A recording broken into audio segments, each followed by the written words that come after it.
Alright, so in this video we're going to pick up right where we left off with the learning new notes and how to sight read them on the guitar. So in the last video we made flashcards for 3 notes on the guitar, E, F, and G, and those were all on the first string. So just to reiterate and review a little bit, we learned this note, this one right here, the E note, and remember this is what the back of your flashcard should look like. I don't have the ones that I made last time. I made some new ones, and I kind of went with orange note cards just because I had them laying around, and I like orange. Orange is alright. So you can use colored flashcards, of course. That's up to you. But we learned this note E, which is just simply your open first string. Just plucking the first string. This is a rest stroke. I could do a free stroke, or I could use a pick. You know, if I had a pick, imagine I'm holding a pick right here. I could just, pick the first string. Any way you slice it, you're playing an E, one of these.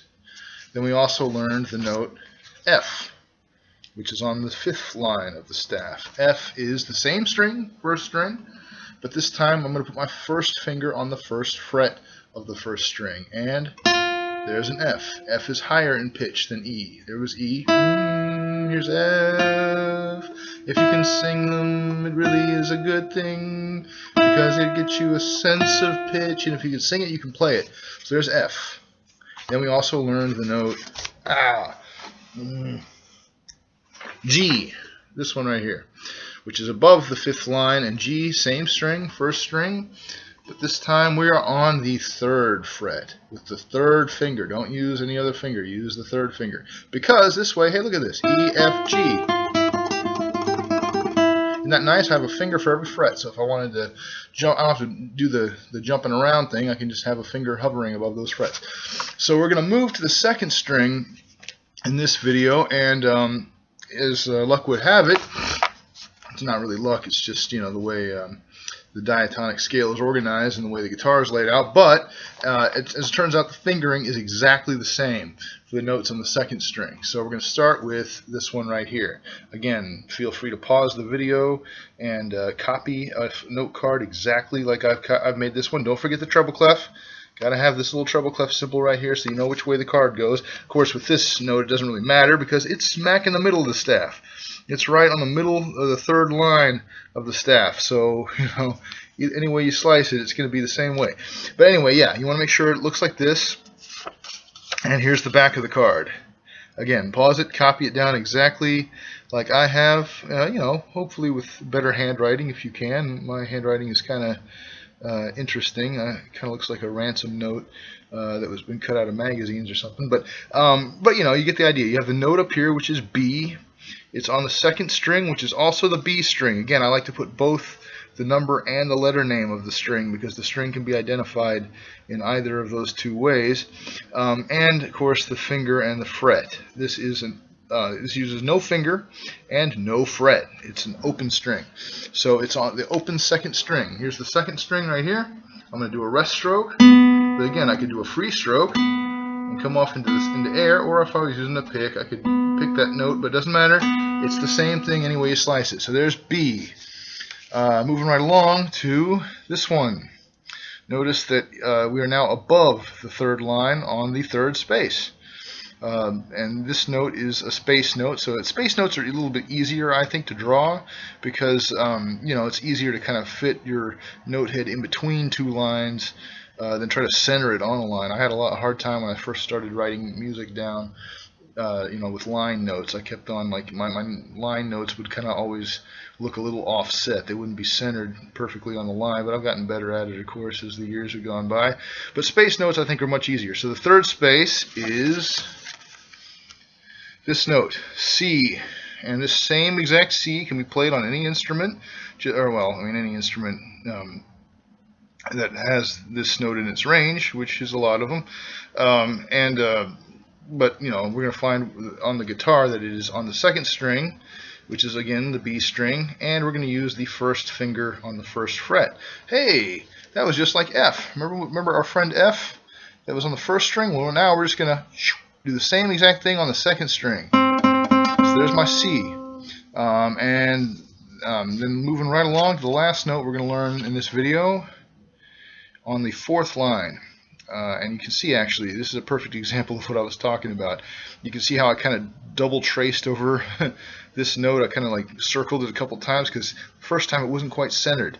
It was a little bit, you know, kind of looked like it was a little bit below the line. So I went right back over it again to kind of, you know, make it clear that it is on the 4th line. It's got to be centered on the 4th line.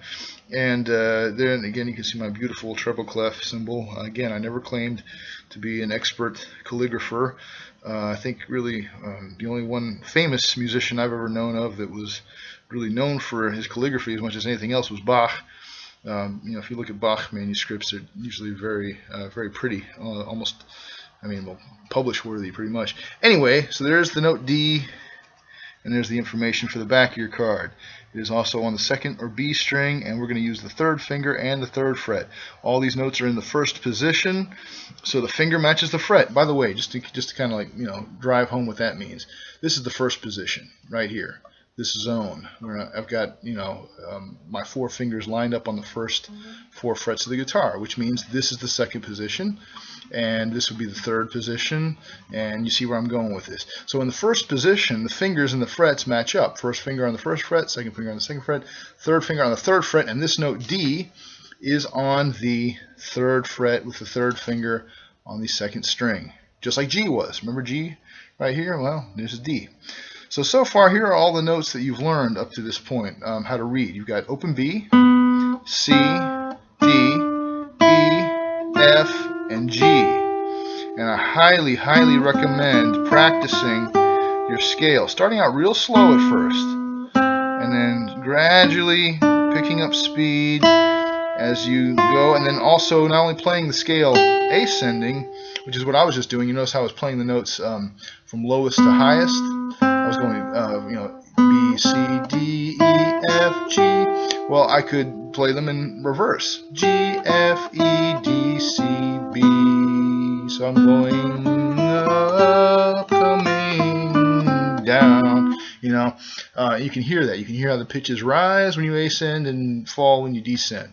Real important concept, the whole you know, aural skills and pitch recognition, all that kind of stuff. And again, if you can sing it, that's even better. You know, B, C, D, E, F, G, G, F, E, D, C, B. You know, also being able to go forward and backward in the alphabet's a great thing. Don't worry about having a great singing voice. My voice is never going to sell a million records. I've long since made peace with that. But it doesn't matter. We're not going for quality or tone color. We're going for pitch. You know, everybody, I believe, can learn how to match pitch with your voice. You might not, you know, be perfect. You might be a tad bit sharp or flat, but you can get in the zone if you really, you know, believe that you can do it and have the faith that it can happen if you want it badly enough and are willing to work at it.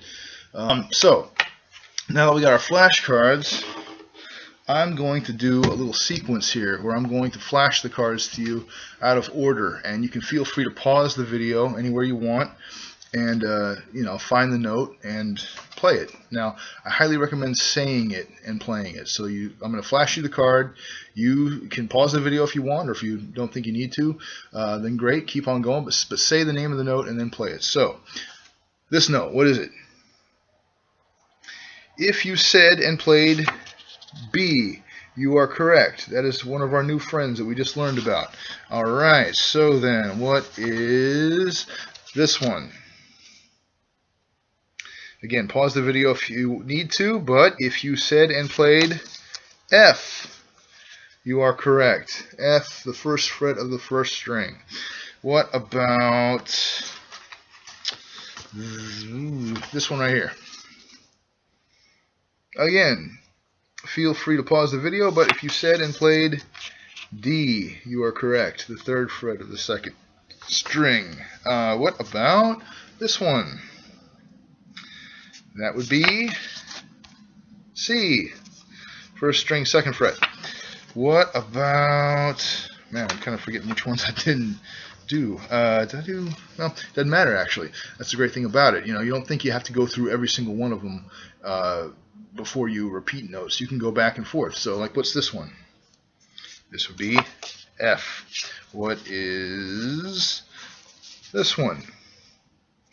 This would be G. What about this one? See, I tricked you. This is G again. I just flashed you the same exact card a second ago. But this is something you should do. You should have other people do this because it's good. It's good to kind of not, think, because then you get your expectations. You know that from the process of elimination what notes you've already seen, so you can infer, well, the next one's got to be blank, the one I didn't do. Well, maybe not. You might, and the person might be tricking you. Might go back and give you one that you've already done before. And something that I highly recommend doing is once you've gone through the deck, inevitably there's going to be at least one or more notes that's going to trip you up, that you see, and every single time you see it, it trips you up. Take that note or those notes and set them aside. And then once you've gone through the deck, pick your problem notes and just go through those. Flash those cards over and over again. Then once you've gotten the hang of them, you can shuffle them back into the deck, go through the deck again, and try to see if you recognize them. There will be posted underneath this video a little excerpt of some music that uses all the notes that you've learned so far, so you can play some tunes with them. I'm going to go ahead and tell you, though, don't expect to be playing, something really hard or something that you might necessarily like. That's not the point. The point is learning how to sight read. As you learn more and more notes, of course, your vocabulary will expand and you'll be able to play a lot more music. But right now we're going to be doing like, Ode to Joy, Jingle Bells, stuff like that.